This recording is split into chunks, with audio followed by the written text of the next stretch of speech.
Trump makes runoff election for SI governor about him, to West Columbia, South Carolina. AP, President Donald Trump campaigned Monday for the state's GOP governor, who is in a tense runoff election, but made the vote all about himself, too.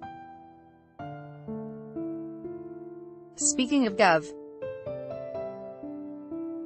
Henry McMaster, Trump told an overflow rally crowd, "If a horrible thing happened and we weren't lucky enough to have Henry win, they will say Donald Trump suffered a major defeat in the great state of South Carolina. It was a humiliating defeat for Donald Trump, ad choice advertising and red invented by Teeds, so please, get your asses out tomorrow and vote," he said.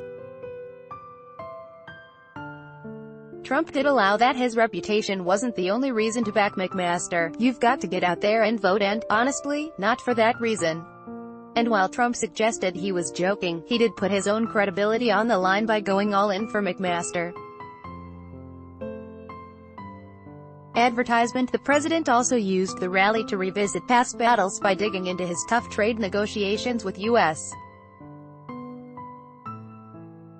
allies, his ongoing fight with Democrats over immigration, his 2016 election and a long-running feud with television's late-night talk show hosts. Trump arrived an hour late after storms forced Air Force One to circle South Carolina's capital city. "I have never taken a longer trip ever to South Carolina," he joked later, before quickly imploring Republicans to back McMaster in Tuesday's contest against Greenville businessman John Warren, a political newcomer. In a steamy high school gymnasium where supporters fanned themselves with red "McMaster Governor" signs, Trump elicited boos at his mention of Democratic Representative Maxine Waters of California. Trump said earlier Monday on Twitter that Waters should be careful, after she urged the public to make Trump administration officials feel unwelcome wherever they go in public. Waters spoke in response to Trump's immigration policy of separating families at the U.S.-Mexico border and after the owner of a Virginia restaurant asked White House Press Secretary Sarah Huckabee Sanders to leave the establishment because she works for Trump. Trump again accused Democrats of wanting open borders and portrayed himself as the nation's defender. Advertisement. "If you don't have borders, you don't have a country," he said. Democrats want open borders and they don't mind crime. Trump also lit into late-night comedians Jimmy Fallon, Jimmy Kimmel and Stephen Colbert, suggesting they lack talent. "Johnny Carson was talented. This guy on CBS has no talent," he said, referring to Colbert. Trump said that Kimmel fawned over him when he appeared on Kimmel's show and that he recently had to tell Fallon to "be a man" and not apologize for messing up Trump's hair during a 2016 appearance. All three comics are Trump critics to varying degrees.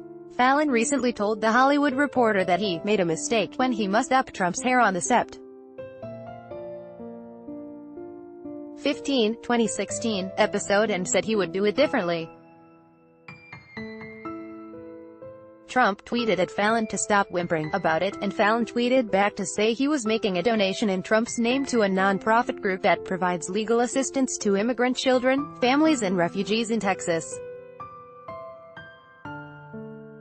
Rally, in a state where Trump triumphed in a key Republican primary and easily defeated Democrat Hillary Clinton in 2016, also brought chants of "lock her up" when he mentioned his vanquished rival, and "build that wall" when he delved into the immigration debate. Hearing the chants, the president issued a correction: "It's not 'build that wall' anymore. It's continue building that wall." He pointed to a $1.6 billion down payment he secured last year, well short of the $25 billion he has requested from Congress. Advertisement. The president insisted that he had been dealt a bad hand on a number of trade deals and recounted his recent dealings with Canadian Prime Minister Justin Trudeau. He said Trudeau didn't know Air Force One has 22 televisions, so he watched as Trudeau criticized Trump for hitting Canada with tariffs. McMaster, a former lieutenant governor, became the nation's first statewide elected official to endorse Trump in January 2016.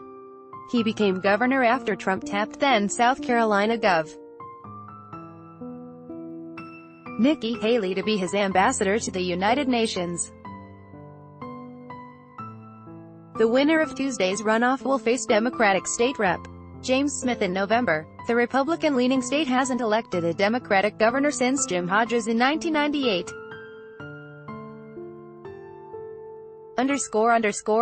Superville reported from Washington. By Taboola Sponsored links Promoted links You may like young parent Sean Yu confirms his wife is 6 months pregnant. Young parent Sunday Vikings, free online game if you're over 30 and own a computer. This game is a must-have. Vikings, free online game Undofar. 2018, Photo Gallery, Far.